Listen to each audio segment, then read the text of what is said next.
آج کا ہمارا موضوع ہے الزبتھ بلیک ویل، تاریخ کی پہلی خاتون ڈاکٹر جن کے میڈیکل کالج میں داخلے کے خلاف مردوں نے متفقہ ووٹ دیا۔ بسم اللہ الرحمن الرحیم۔ السلام علیکم۔ الزبتھ کی 8 دیگر بہن بھائی تھے اور یہ 9 کے 9 بلیک ویل خاندان کے چشم و چراغ اور تضادات کا ایک مجموعہ تھے۔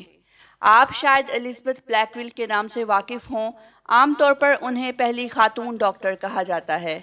19ویں صدی کے اوائل میں برسٹل میں پیدا ہونے والی الزبتھ امریکہ سے میڈیکل کی باقاعدہ ڈگری حاصل کرنے والی پہلی خاتون ہیں۔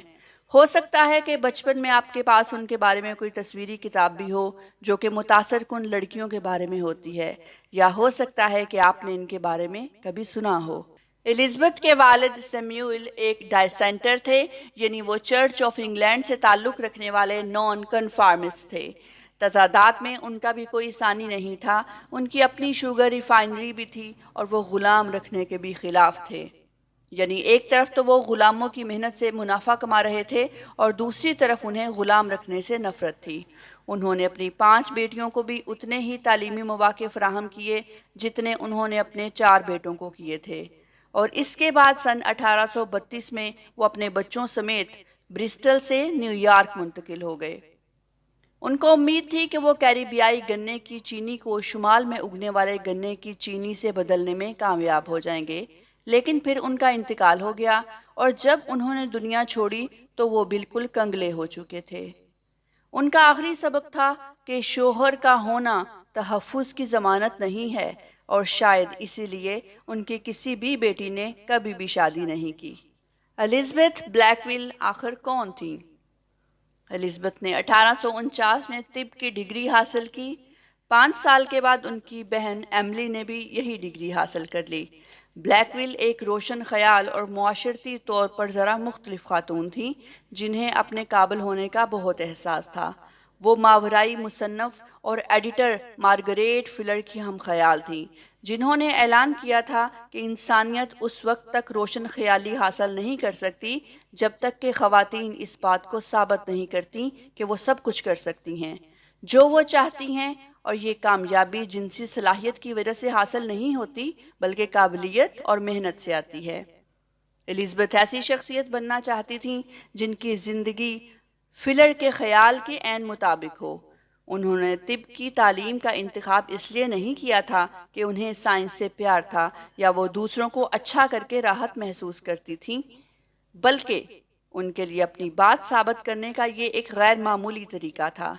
اگر کوئی خاتون میڈیکل اسکول کے لیکچر ہال میں بیٹھے اور ڈپلومہ لینے کے لیے درکار تمام امتحانات پاس کرنے میں کامیاب ہو جائے تو کون ہے جو یہ بحث کر سکتا ہے کہ وہ ڈاکٹر نہیں ہے؟ کئی مرتبہ رد کیے جانے کے بعد بلیک ویل مغربی نیو یارک کی ریاست کے ایک چھوٹے سے دیہی جنیوا میڈیکل کالج میں داخلہ لینے میں کامیاب ہو گئیں۔ داخلے کے لیے کالج میں ان کی منظوری بھی ایک مسئلہ بنی۔ فیکلٹی نے طالب علموں میں کسی خاتون کو شامل کرنے کے خیال کی مخالفت کی اور اسے مضحکہ خیز سمجھتے ہوئے اس کے خلاف متفقہ طور پر ووٹ دیا۔ سن 1849 میں انہوں نے کلاس میں اول پوزیشن حاصل کر کے گریجویشن کی اور اپنی قابلیت اور نظم و ضبط کی وجہ سے اپنے ہم جماعتوں سے غیر متزلزل احترام حاصل کیا۔ کالج سے باہر لوگ 2 چیزیں سوچنے لگے کہ یا تو وہ بہت چالاک تھیں یا پھر پاگل تھیں۔ کون سی عورت ہوگی جو مردوں میں رہتے ہوئے جسم کے متعلق پڑھنا چاہے گی؟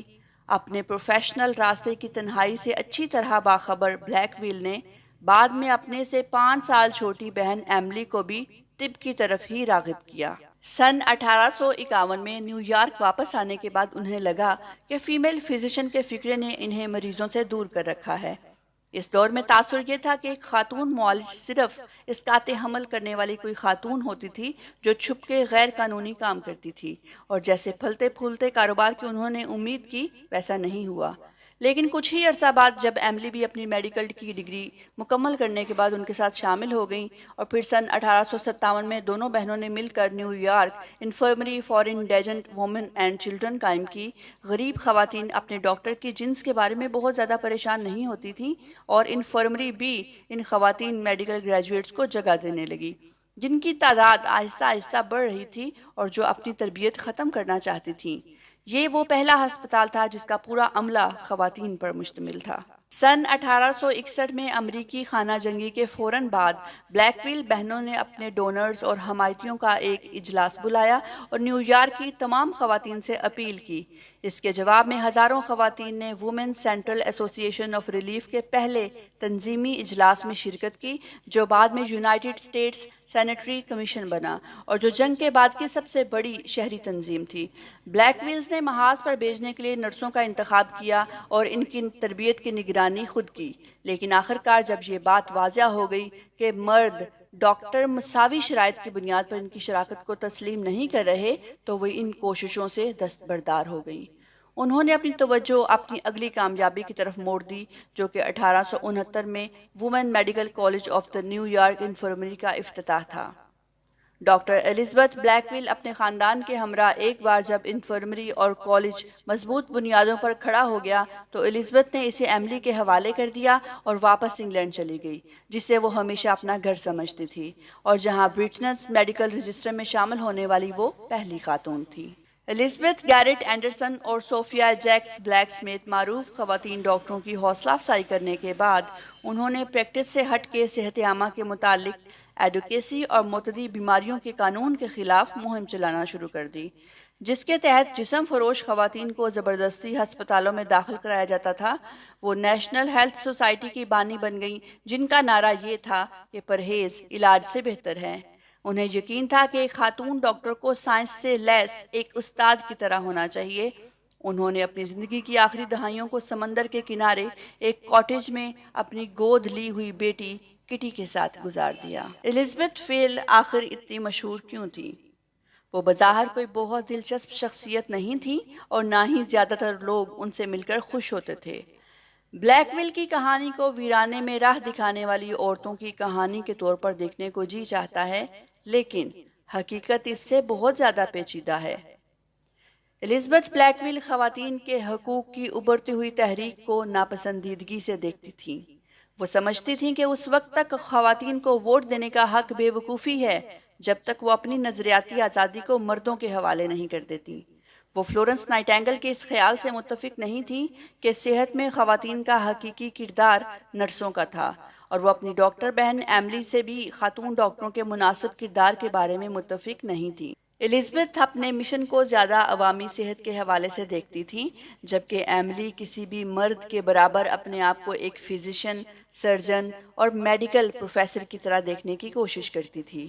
لیکن الزبتھ کی یہ خواہش نہیں تھی کہ وہ اس طرح نظر آئیں کہ لوگ ان کا احترام کریں یا ان سے مل کر خوش ہوں۔